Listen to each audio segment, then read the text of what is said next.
Death Valley Days. The way through the Mojave Desert of California is so arduous that even today, travelers are advised to follow it with caution. Before the days of the automobile, hardy men with wagons and mule teams risked the desert to carry essential supplies to miners and settlers. But one of the strangest journeys ever made through the grim country pitted an untried little immigrant from Australia against the desert, carrying not flour, nails, or cloth, but an organ for Brother Brigham.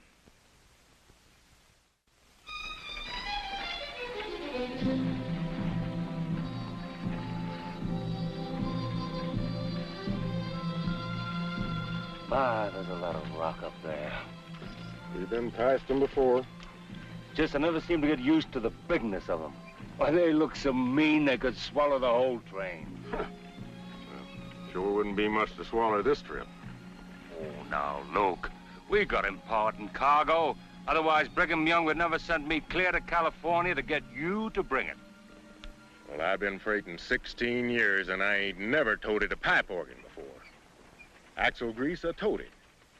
Salt beef, and once a whole train load of percussion caps. But an organ? No, sir. I never did think I'd see Luke Winter packing tons of wooden whistles. Oh, come on, Luke. Why, you know you got the finest outfit in the West for a job like this. It ain't only the organ. It's that pipsqueak that built it. I didn't expect much when I heard he was an Englishman, but I did think he'd have the good sense to ride along the wagon with his organ. He's been dogging me ever since we left San Pedro with his talk about music in the middle of the Middle Ages and some fool chants, Gregorian or Gregorian, Luke. You know, he's a student of history, a man of learning. Yeah? Well, there's one thing he ain't never learned, and that's how to ride a horse. If his bottom was glass, he'd have busted it the first mile out. Well, where's he now? He's gone over to inspect the cargo. As if I didn't know how to haul his precious organ. Oh, here he comes now.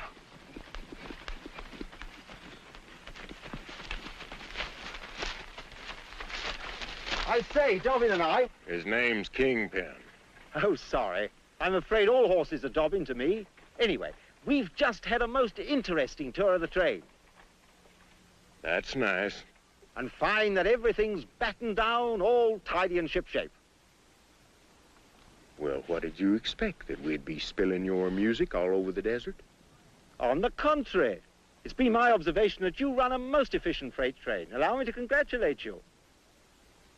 It's not an easy thing, you know, supervising the shipping of an organ clear from Australia to Salt Lake City.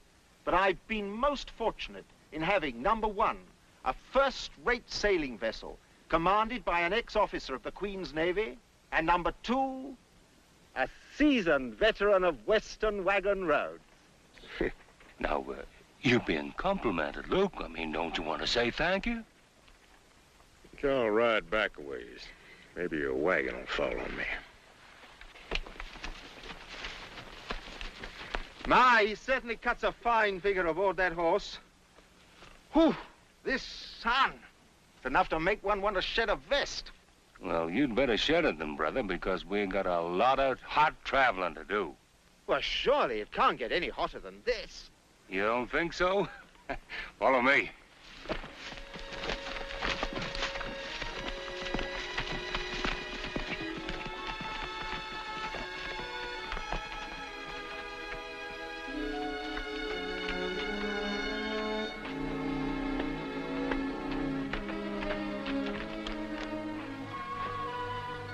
Look. What is it? That's the great American desert. Well.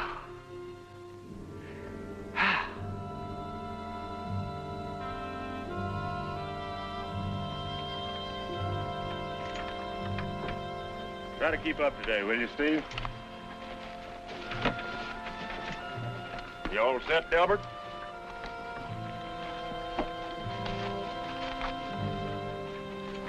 Good morning. Morning. We seem to get off earlier each morning. The idea being to get a head start on the heat. Ah, that makes marvelous sense. Well, 5 o'clock, exactly. Now, what difference does that make? We still got 500 miles to go. It gives me a feeling of stability, I think you'd say, to know what time it is. Out here, right in the middle of all this. Well, you worry about the time, and I'll worry about getting this wagon train moving.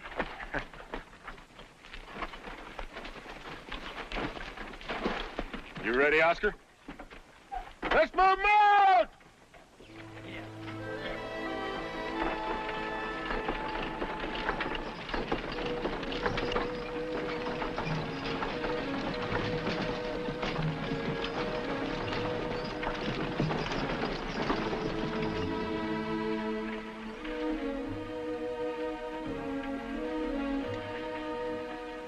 Put it together, and what he had was a kind of trumpet played mechanically, you see.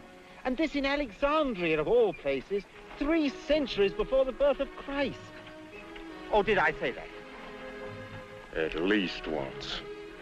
But it was Hero, his apprenticed and devoted disciple, who ingeniously lined up a whole row of them, and by blowing them by mechanical means, succeeded in playing the first organ. Amazing. Yes, it was, rather. Hello! Look, winner! I say, is he lost? No. Corey Jones. Carries the mail between Salt Lake City and Los Angeles. Howdy, Corey. Howdy, Luke. I was hoping you weren't no mirage. How do you do? My name's Josie Bridges. Howdy. You got any water to spare, Luke? I'm near dry. Plenty. How about your horse? I could let him wet his tongue a little. Well, come along.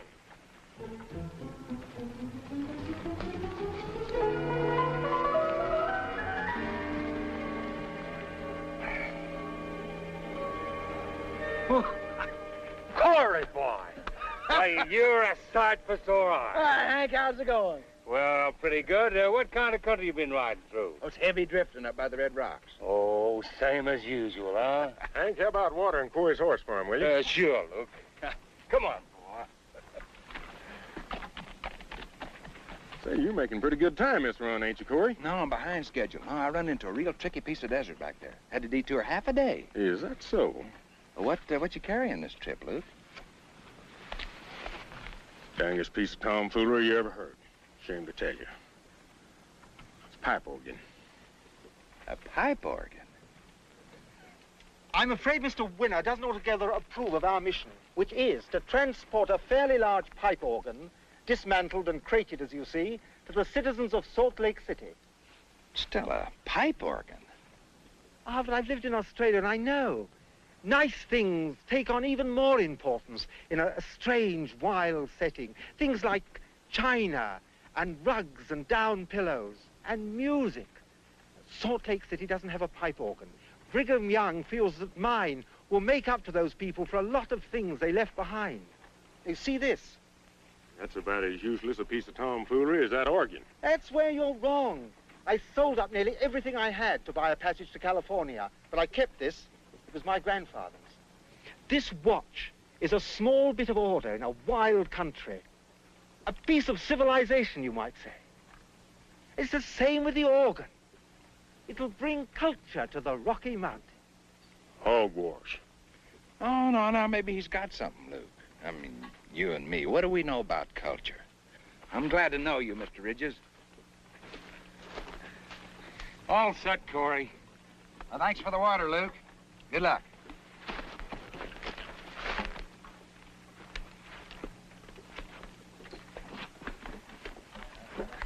Bye, Hank.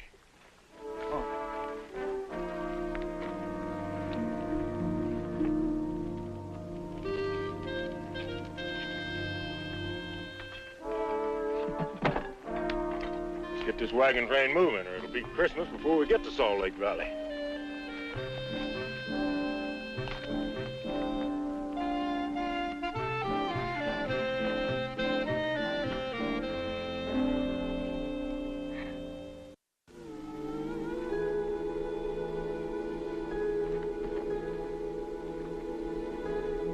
amazing, Brother Butterfield. It looks as though we're riding into a vast lake. Mirage, Brother Richards. Yes, I know. An optical phenomenon produced by a stratum of hot air of varying density acting as a sort of reflector.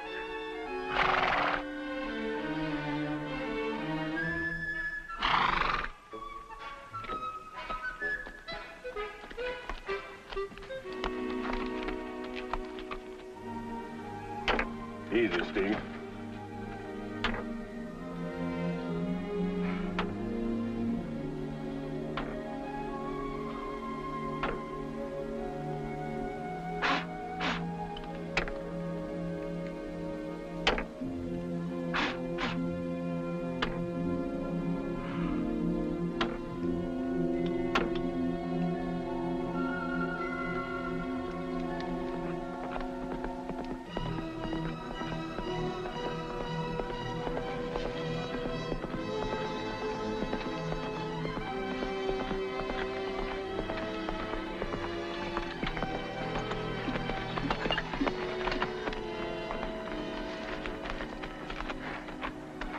What'd you find? Sand. A whole sea of it. Hub deep and shifty. I've never seen it so bad. Didn't find no way around it? Nope. There is no way around it. All right, cut the water rations. We're going through it.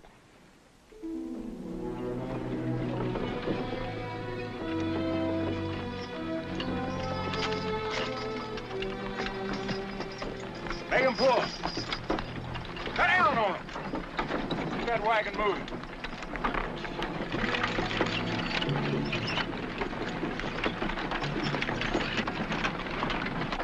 Cut down on him. Cut down on this one. She ain't pulling.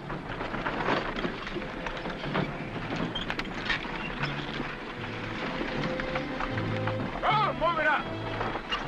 Come on, you're gonna get that wagon caught in the sand. Come on, keep up.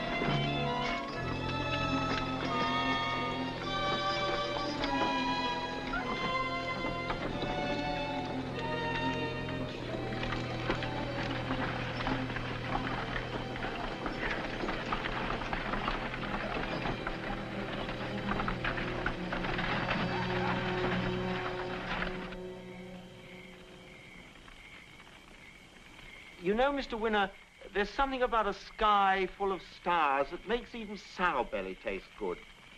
Of course, you had to eat a lot of sand with your sow belly. The stuff seems to filter into everything. Amazing how it does. Amazing. There's desert in Australia, you know. Actually, I never got very close to it, but I knew men who did, and they told me about it, and so I was somewhat prepared for this. Actually, they never told me just how sandy sand was. It came as rather a surprise. I've been traveling this route ever since the Saints first settled the valley of the Great Salt Lake. And each trip always comes as an ugly surprise. Heat, sand, the endless miles of it. If you feel that way, why do you continue? It's my work. What I know best. Started out back in the 40s with an outfit that run between Denver and Oregon City, driving oxen. We hated the horse wranglers like a cowman hates a sheepman. But once when the Indians was raising cane up in the Wyoming territory, well, we had to team up with a horse outfit for protection. That's when I became a horseman. I seen as smarter, quicker than oxen, so I switched. Couple of years, had my own outfit. Always felt like my work was real important. Till this trip. Oh, well. Another month, I'll be well rid of this cargo. How soon before we're moving easily again? We better be out of this sand by tomorrow night. It's 20 miles to the nearest water. We're looking at the bottom of the barrels right now. if I'm ever fool enough to make another trip, remind me to get a Relief Society sister to take your place. Any woman in Salt Lake City could drive that team better than you. Move, you stupid coathead, or I'll holler at your hide. Move! Never you want to get down here together? Get to the feet and point, or I'll move right over the top of you. Make him work! Make him work! I'll give you a hand.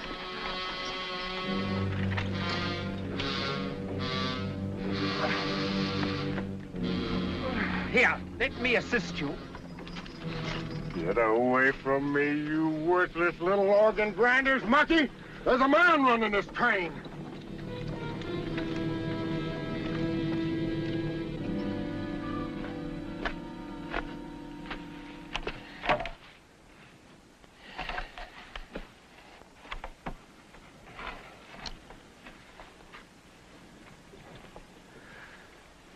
After you.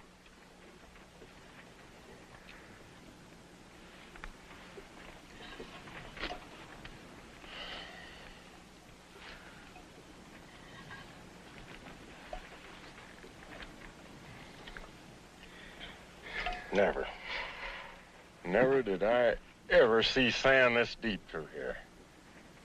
Once, Hank, remember, back in 52, 53, when we run into sand near this bad. We was out of it in a day. We've been in this stuff near 3 days. How far are we from water? Oh, 1,000 miles from here. What? Well, we might as well be. Moving an inch at a time. Well, every inch brings us closer. Hank, you know I never abandoned the cargo. No, you never did, Luke. No, sir. Not in all my life did I ever abandon the cargo. But I was carrying supplies to them settlers. Seed, soap, ammunition. Not some tomfool music machine. And those supplies were vital. They were a foundation. They established the people in the country. But you build on a foundation, you add to it. Education, books, music. Look at this. Longer than a wagon. Without it, we could be out of here by nightfall. You leave one pipe of this organ here in the desert, and you may as well leave me, too. Mister, I relish the thought. Brother Ridges, I want this organ to go through as much as you do, but it's not worth our lives and the lives of everyone in this train. Now, we can leave the organ here and come back for it later. It would turn to dust in a month here in the desert. No, sir. I built this organ pipe by pipe, and I've seen it come this far. I'll not let you leave it behind. I'm boss of this wagon train, mister. If I give the orders, ain't one thing you can do about it. Hank, round up the boys. Please. It can't be far to solid ground. I can't tell that. The desert's shifty. It could be solid a mile ahead, but I can't take that chance. We gotta unload this stuff and move. 4 hours. Just give us 4 more hours. If we're not moving by then, I'll help you unload. Well, if you don't beat anything I ever seen in my life. All right. All right, you stubborn little toad. I'll give you 2 hours.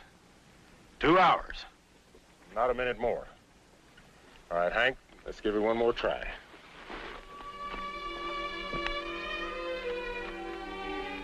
Oh, Lord. You and I, we brought this organ safely across an ocean. I know you won't let it be sunk in the middle of the desert.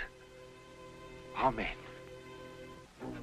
That'll do it! That'll do it! You've got those animals walking now!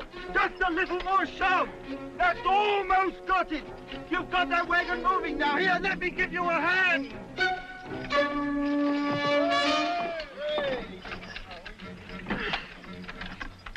You almost got yourself mashed by a couple of tons of organ pipe. Yes, I know. Did you see that wheel turn? Let's see if we can do it again. All right, roll her ahead.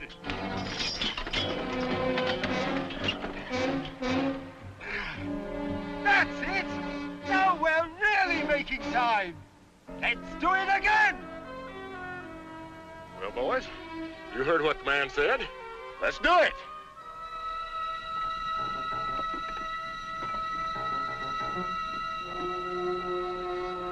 When I get to Salt Lake City, I shall pay public tribute to the horse. Noblest beast in all creation. Look at those marvelous muscles. Well, them marvelous muscles better get us moving faster than this, or we'll be unloading pipe all over the desert. All right, boys. Moving forward now. Yeah. Bring 'em on. Whoa!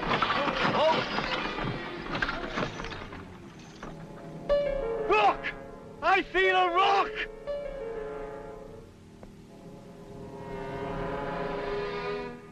It's solid ground! We're here! Hallelujah! We made it!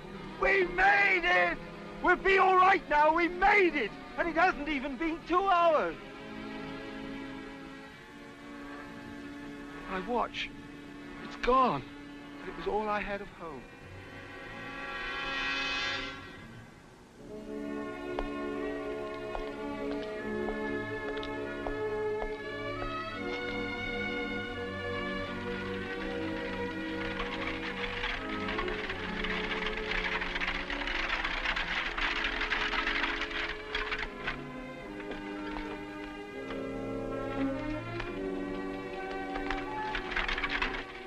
Brother Brigham, welcome. I was afraid you wouldn't be here in time. I was a little worried myself. But this is one occasion I couldn't miss. I'm not too late, am I? No, but it's just about to...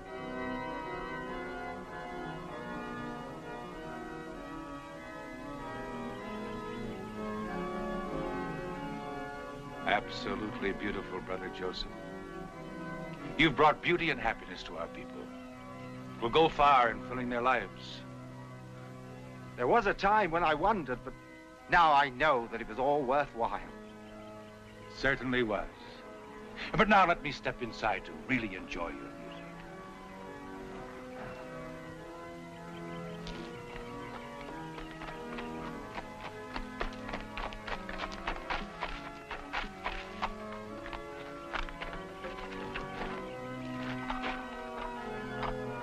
Joseph Bridges? Yes? They told me I'd find you here. I'm Corey Jones. We met out there in the desert. Ah, yes, of course. The desert postman. Delighted you could come. I brought you something. I was eastbound through the desert this last trip, and I seen something shiny sticking up out of the desert. This is incredible. It's like coming across a friend you thought had died. I remembered what you said about it. How it was civilization out there in the wilderness. Like the organ. Ah, yes, like the organ. The wilderness shall be glad for them, and the desert shall blossom abundantly, and rejoice even with joy and singing, or something like that. Would you like to come inside? Yes, I would.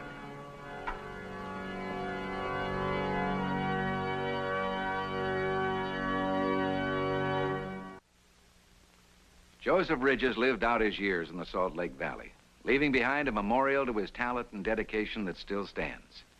For the little Australian carpenter who shepherded a musical cargo across Death Valley, later built the great, resonant, world-renowned 2,000-pipe organ, still heard daily in the Tabernacle at Salt Lake City.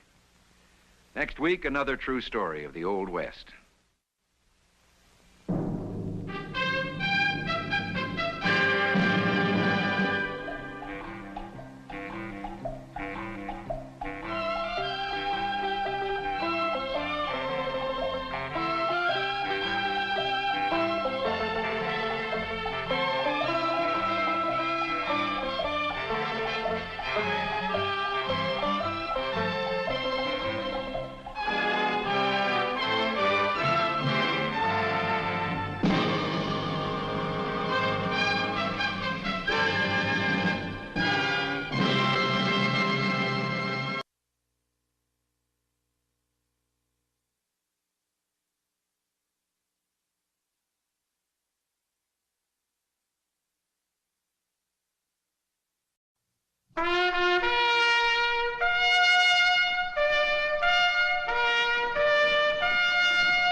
Death Valley Days. The way through the Mojave Desert of California is so arduous that Even today, travelers are advised to follow it with caution. Before the days of the automobile, hardy men with wagons and mule teams risked the desert to carry essential supplies to miners and settlers. But one of the strangest journeys ever made through the grim country pitted an untried little immigrant from Australia against the desert, carrying not flour, nails, or cloth, but an organ for Brother Brigham.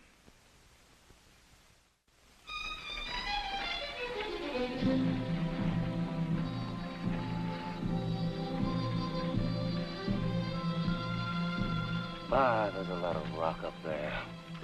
We've been past them before. Just I never seem to get used to the bigness of them. Why, they look so mean they could swallow the whole train. Sure wouldn't be much to swallow this trip. Oh, now, look. We got important cargo. Otherwise, Brigham Young would never send me clear to California to get you to bring it. Well, I've been freighting 16 years, and I ain't never toted a pipe organ before. Axle grease, I toted. Salt beef, and once a whole train load of percussion caps. But an organ? No, sir. I never did think I'd see Luke Winter packing tons of wooden whistles. Oh, come on, Luke. Why, you know you got the finest outfit in the West for a job like this. It ain't only the organ. It's that pipsqueak that built it. I didn't expect much when I heard he was an Englishman, but I did think he'd have the good sense to ride along the wagon with his organ.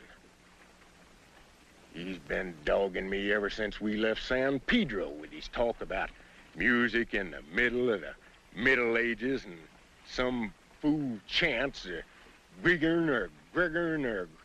Gregorian, Luke. You know, he's a student of history, a man of learning. Yeah? Well, there's one thing he ain't never learned, and that's how to ride a horse. If his bottom was glass, he'd have